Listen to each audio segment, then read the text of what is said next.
Hey, Coco, welcome in. Hi. Hi. So, So, tell me how your weight has affected your dating, whether in a good way or a bad way.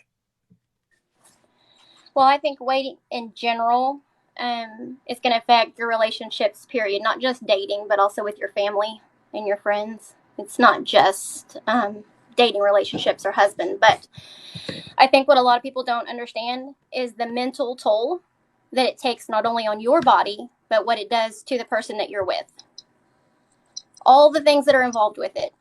Um, Having to wait longer at restaurants just to get a table that will fit you. So you Wow. you and your family have to wait for that. If your spouse wants to take you on a trip or you want to go somewhere, but where do you want to go? Because if you're not comfortable in a swimsuit or they're not comfortable with that, if your kids aren't, all of those things affect that. If you can't go to theme parks because you can't get on rides, all of that affects the mental toll of you in on the long run, but also from your family. Um, it's huge on relationships. It affects sex life. People can say that it doesn't, but it does. And whenever you get that weight off, it's a blast. Um, Sorry, I'm working at the same time. There's a ton of stuff that it affects in the negative. And for the longest time, I would go to the doctor and they would tell me that my blood work was just fine. And I ignored it and I ignored it and I ignored it until one day it wasn't fine anymore. And then it's not okay. So I know a lot of people, they say, well, I'm fine and my blood work is fine and I'm okay. And you might be right now, but long term, you won't be. Our bodies are not designed to handle that much weight. Um, Can you tell? so Can you I tell? think it has a huge effect. Can you tell us a little bit about your weight loss journey? Yeah. So 3 years ago, I wanted to take my son to New York for his 16th birthday. His father's from New York, and he always wanted to go. And so I knew that there was no way that I would be able to do that, take him there, the amount of walking and everything that was involved in that, um, at the weight that I was. Okay. So I started working out. I started changing how I ate. No weight loss surgery, although I don't knock that. I feel like people have to do whatever they have to do to save their life. Right. But no weight loss surgery for me, no pills. I am a diabetic, a severe diabetic. It's taken a huge toll on my life. My entire family is diabetic. Um, so I just slowly started. I've lost 147 pounds and I'm Wow. not done. I'm going to keep going. Thank you. Thanks. Congratulations. That's a lot. Thank you. That's It's taken amazing. time. It's not easy. It's something that you commit to every single day. But I every day I would say, well, one day whenever I don't weigh this much, or one day when I don't have this much weight. So instead of saying one day, I turned one day into, well, today's day one. Right. And multiple times I had to start over with day one. And that's okay. Can As you long as you keep can you starting over. can you talk about the discipline that it took you? Man. You know, I still, to this day, I feel like I have an unhealthy relationship with food. Part of my culture and heritage and how I was raised is you put a plate of food in front of somebody when they walk in your house. And you don't disrespect your elders whenever they give that to you. And so it's a mental toll that it takes on you when you have an unhealthy relationship with food. I was told that too. So I was told you got to eat everything on your plate as I was growing up. And a lot of times as a child, I was full. And they told me we don't have food to waste. So you got to eat everything on your plate. And that's always, in my opinion, been a very bad precedent to set because it's people pick up horrible. that behavior and they continue to do it. I know that that's a Southern thing and a Midwest thing that's big. It is, and we're taught. I even said something to someone the other day. I mean, a grown adult, because I post some stuff on other media sites about food and stuff that I make, and someone had said something about making a happy plate, and I had told them, I was like, that's the problem. We're taught that you have to clear out your entire plate instead of just stopping whenever you're full. I mean, it is generations and generations of bad habits that are passed down and passed down. And it's also those same ones that your same family members. For me, I had to say something to my mom just last week about, she said that she thought I was getting too skinny. Well, first off, I'm not skinny. But I asked her, why do you say something to me now when all those years when I was eating myself to death, you said nothing? Mm. Wow. And that's because she was the same way. And my grandmother and great grandmother used to beat her up about it all the time. Instead of approaching it in a way that it could help her, they just constantly beat her up about it. And so she didn't want to do that to me. And I told her that I understand that mentality, but at the same time, all it did was hurt me. Now, And she understands that. Let me ask you this, and then I'm going to Sean. How did you see your dating options pick up and change as you kind of hit your goals for weight loss? Um, I think it changed more for me mentally. I mean, the type of men that approached me were a little bit different. Okay.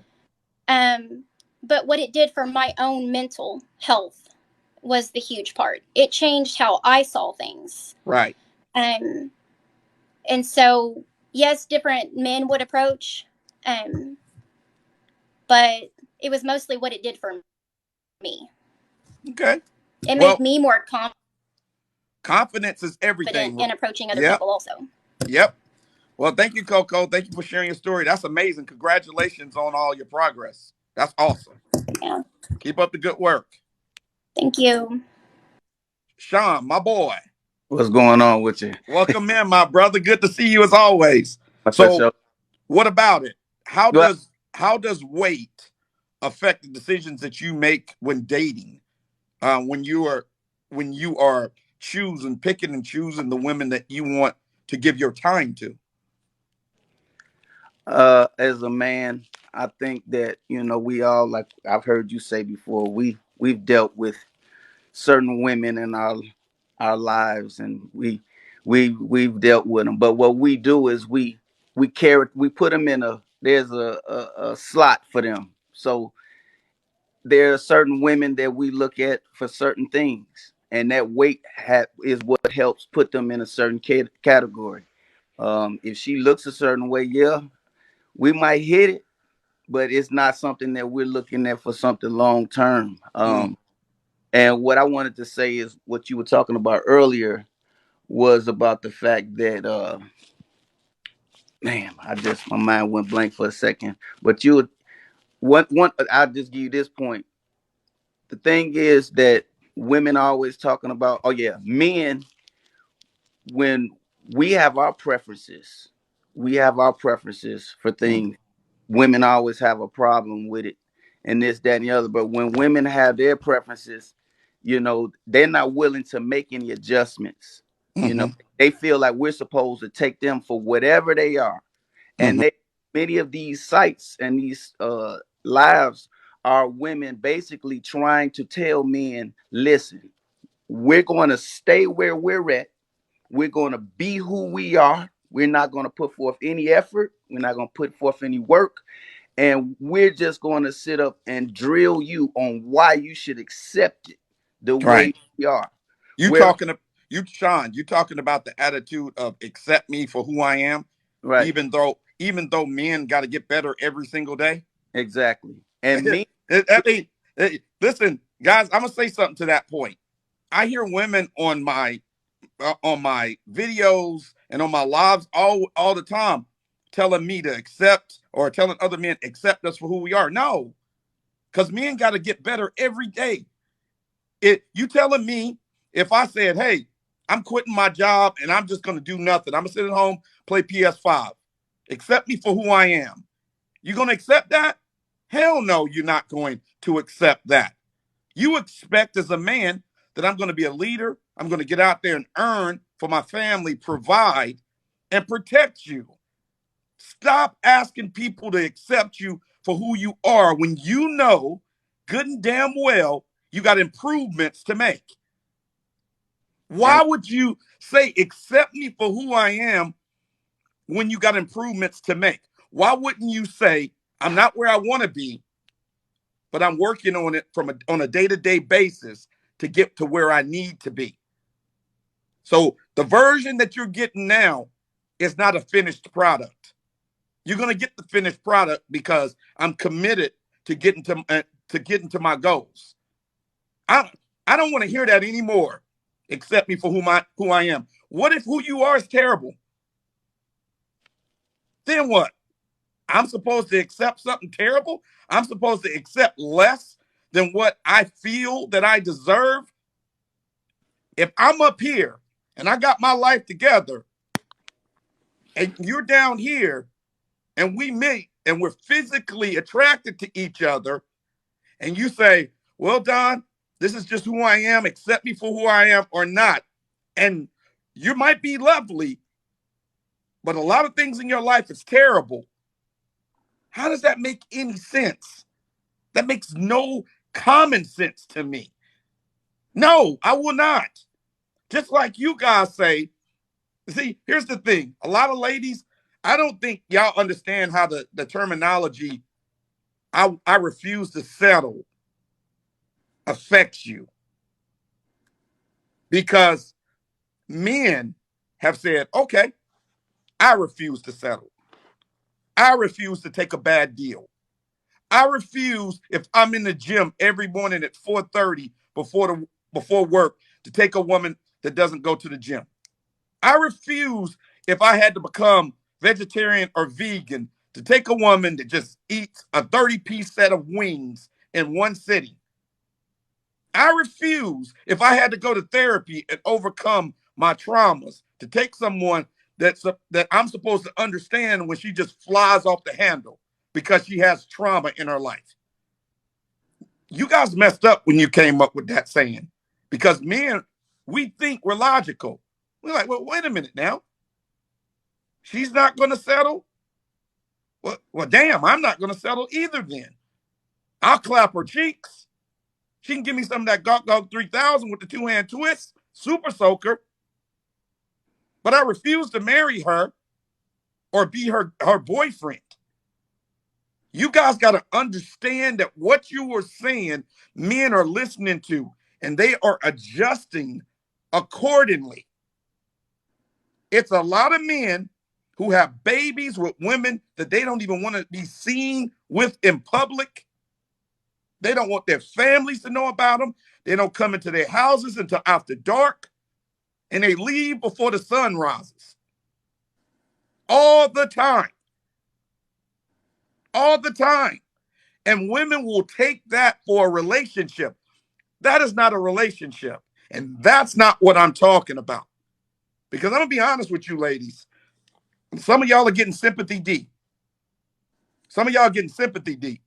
The only reason why you getting any D at all is because you was available at 2:38 after the club and the man struck out. That's the only reason. The only reason is it's a Tuesday night. He got out of the gym and his blood is up and he needs to smash something right now. And you're available. A lot of you guys are getting, and men will not lie about it, you're getting sympathy D. But that sympathy D makes you think that you're at a level that you're not at. Period. Now, a lot of men, I'm getting ready to let you go, Cindy. A lot of men, thanks, Sean, I appreciate you, brother. A lot of men hit me in my comments, and they hit me in my DMs, and they tell me, stop telling these women the secrets. What are you doing? You are crossing the line. I've been threatened more than once. Bro, you're crossing the line. These women don't need to know how we are using them.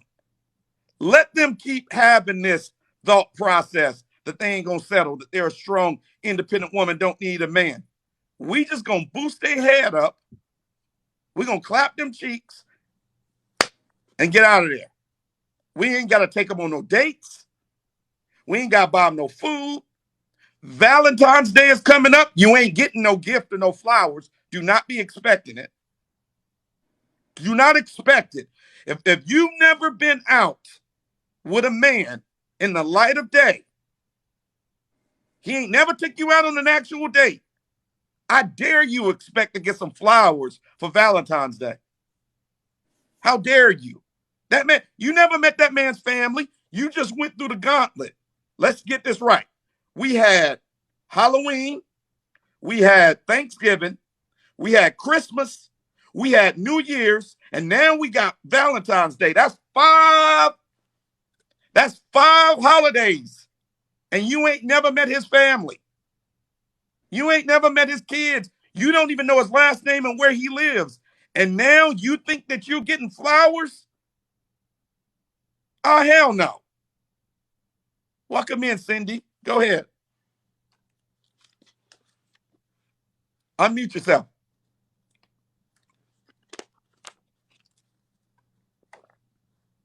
Let me get you. Let me help you.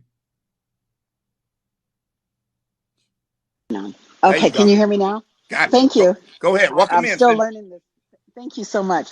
I believe you're right. When you're with somebody and if they're overweight or something that you don't like, if you're two mature adults, you encourage that person to, your weight is not good, and then if they're willing to hear you, then they will work on themselves because you're just telling them you're not healthy.